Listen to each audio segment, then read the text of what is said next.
Hi, folks, and welcome to another episode of Careers and Coffee and Careers and Coffee Season 4.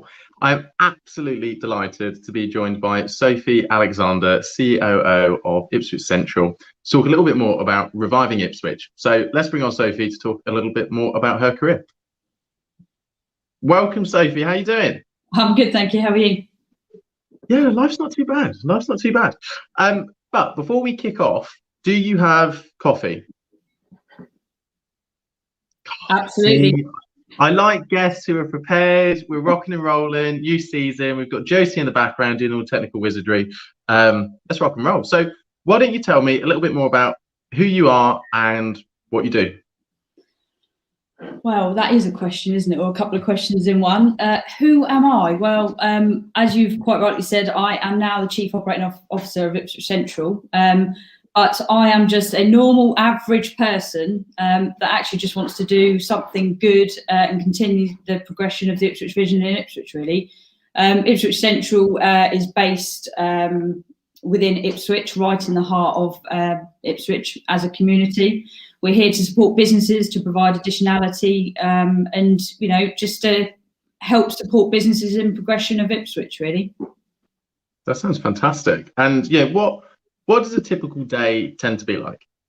A typical day. Well, to be honest, for me, a typical day is making sure that the team are providing everything that we've promised we would provide, providing those additional services, i.e. street rangers, making sure they're out and about, working with the team in regards to PR, marketing and comms, creating campaigns, messaging. But such an important part of what we do is making sure what we now have, and I believe we've discussed quite recently in regards to the connected town centre piece that we've just launched and released along with the vision partners. So that is the main hook. That is what we are doing. But there's so much that goes on behind the scenes, Jordan. There is, I'm not sure what we've got, but there is just so much that this team does. That sounds fantastic. And tell me a little bit more about sort of your career at Ipswich Central, in terms of sort of what your first role was and how that sort of morphed into becoming Chief Operating Officer. I'm not sure how to answer that one. But so I joined Ipswich Central about 13 years ago as an 18-year-old person, female, as a street ranger. It was my first job role and I didn't really know what it was to do. I applied for it and thought, it's outside, it's got to be me. I came off of a course at college that I was in sports performance and excellence. So I was doing that and then realised that actually I probably should look to get a job. Started with Ipswich Central 13 years ago, have had been given numerous opportunities for different job roles. So I started then to help out with management of the radio link system, making sure rangers were doing as they were to do, and then kind of just worked through coordinator roles or exec roles or managerial type roles. And then at the end of last year, I was offered the operating officer role, which I absolutely grabbed with both hands. But yeah, so I've kind of progressed, learnt along the way, made mistakes along the way as you do. Hopefully I've learnt from them. I'm not sure my chief exec would agree, but hopefully learnt from them. And this is where I am today. You know, I love Ipswich. You know, the town centre is a great place. And actually, you know, we've got a team of people here now, which I absolutely love working with, that are going to, you know, try and progress the town centre in the way that it needs to be progressed, really. That sounds fantastic. And what an amazing sort of career progression rate over the last 13 years for you. And you talked about, so sort of a street ranger. What's the role of a street ranger? You know, what do they do in and around Ipswich? So street rangers actually perform quite a crucial role within Ipswich. A lot of people might, I guess, have engagement with them on all sorts of different levels. So they perform an operational role, they perform a security role. So a day for a ranger could really be anything from, they could go out, we as the office team could say, right, okay, for example, we're going to be doing a campaign and we want business engagement. Can you go out and speak to X amount of businesses to get their engagement. We want them to be a part of it, get as many as you can. On the way, they could face first aid incidents, they could be dealing with shoplifters, they could be speaking to managers that have got a bit of a gripe or need some advice, or to be kind of, assisted or helped with any issue that they've got. Rangers work closely with police, local authority, health and safety issues on the street. So for those that believe that Rangers do actually nothing and they're just walking around, actually they play such a crucial role in being eyes and ears for the town centre. That's excellent. Thank you for sharing that. And you talked there in terms of what the street ranger would be doing. What are some of the key skills that you look for when employing someone in your organisation? Key skills would be 100%, I guess communication is really, really crucial. Working with alongside police in instances, you need that element of communication skills, that you're speaking to a manager on one hand, which could be around engagement in a campaign, or it could be speaking to them about, the vision. So a strategic element or an operational level. You could be dealing with somebody that might perhaps be, a member of the public that really is not interested in anything that you do, and could be, trying to have a conversation that's going to agitate you, or you could come across a street drinker that needs help, a rough sleeper that needs advice given to them, or reporting back. So communication skills is really, really important. The other thing is organisation and prioritising workloads. It might surprise a few people that street rangers have workloads, and they do have a hefty one in terms of actions that need prioritising actions that actually need actioned, and also attending meetings where they might be attending with groups which form, potentially residents or businesses or different organisations. So prioritising and, communication skills, but a little bit of experience as well in terms of having to deal with circumstances that might be quite confrontational as well. Excellent. Thank you for sharing that. And, you work with hundreds of businesses, and, you're engaging with them every day. How has COVID affected some of those businesses over the last 12 months now? Well, COVID has impacted everyone, isn't it? Right from us as either residents or consumers, or customers, clients, etc. But for the business, industry, economy, right from hospitality through to retail to the office sector, every single business has been impacted. If you take hospitality, for example, they were the first sector, or always have been throughout the lockdowns, first sector to close down and the last to reopen. They heavily rely on people being kind of rammed in a location, sitting quite close to each other. And us as humans and as people, we like that human interaction, regardless of where it is and what it is. Retail, they would, want as many people through the door, but they're being asked to reduce the number that actually can access, and then which is causing crowding out on the streets, and it could mean that one queue kind of goes over to another queue, and then, you're blocking entrances. So right from an operational level of impact through to those profit margins for stores, if you take Primark, for example, they've had a huge loss because they have no online element within their business. But equally, you have a business that might have been a retail store but have changed their use. So there's some really good positives out of the COVID scenario that we've been in over the last kind of nearly 18 months, which it will probably be in, as and when we get out of this. But everyone has been impacted. Yes, there's been closures of stores, and there will continue to be closures of stores. And that's why right now is so important for town centres, specifically Ipswich, to kind of grab hold of that and to take any opportunity to recreate the high street. It's a really good and a strong opportunity that the Ipswich has at the moment. Excellent. Thank you for sharing that. And, we touched on a little bit earlier around that there is some exciting plans for Ipswich sort of in motion now, and you've got sort of the town deal going on. Can you explain to people a little bit more about some of those plans that are going to be sort of upcoming? Yeah, no problem. So I guess the first thing to talk about is obviously the funding from government, which kind of around about 100 locations were kind of chosen after an application process that that was in over the last kind of like year. So we've managed to be successful, and we've got the 20 odd million that we asked for, 25 million.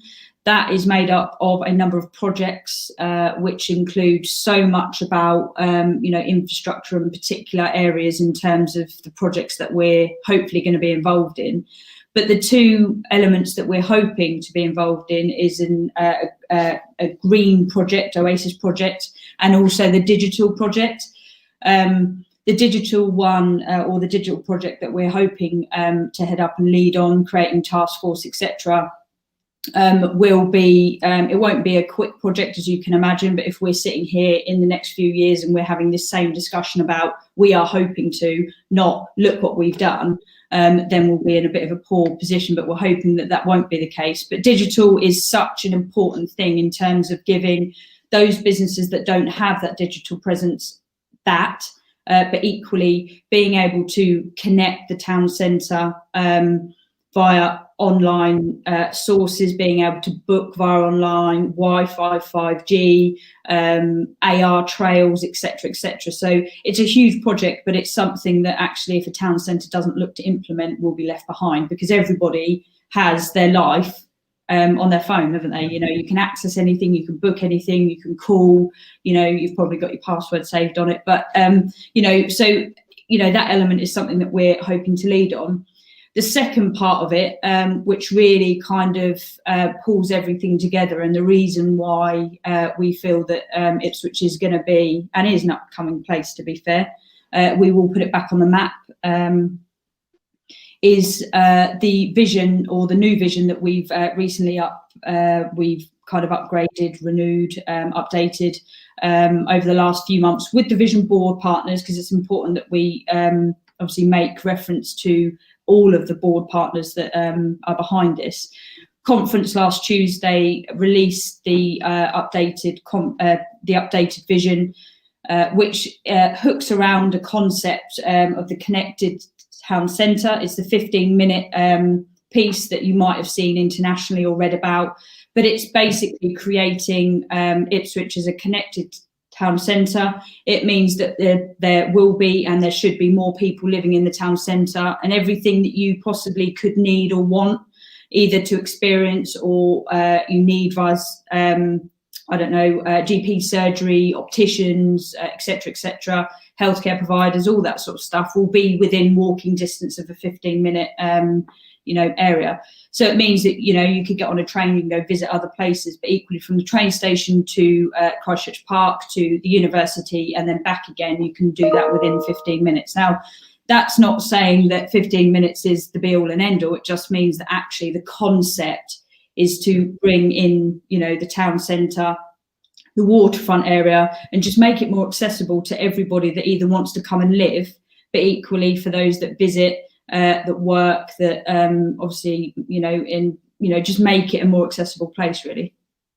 Excellent, thank you. And in terms of the high street, do you think we're sort of moving towards perhaps less shops and more leisure and hospitality as people's sort of moods have shifted during COVID? What's your thoughts on that? Yeah, so high streets will become less kind of reliant on retail. That's something that before COVID was a thing. High streets have to become less reliant on retail. However, saying that, retail is such an important element within a high street, because people still want to come in, feel, touch, see, smell, and actually shop and be around other individuals. I think we all like it. If you were out and about in town on Monday, watching or being a part of people that were back in, you look at the queues. It's not just about because there might be 50% off. It is literally because people want to be out and about. We've kind of all been made to be at home or to restrict our movements, but actually we do want that human interaction. High streets and places in general need to be more of an experience-led type place. So if you go to a place, are you going there because of the retail offer? Probably not. Are you going there because you feel that actually I'm going to go meet a friend, and actually while I'm there, we'll probably go have some lunch. I'll have a wander around.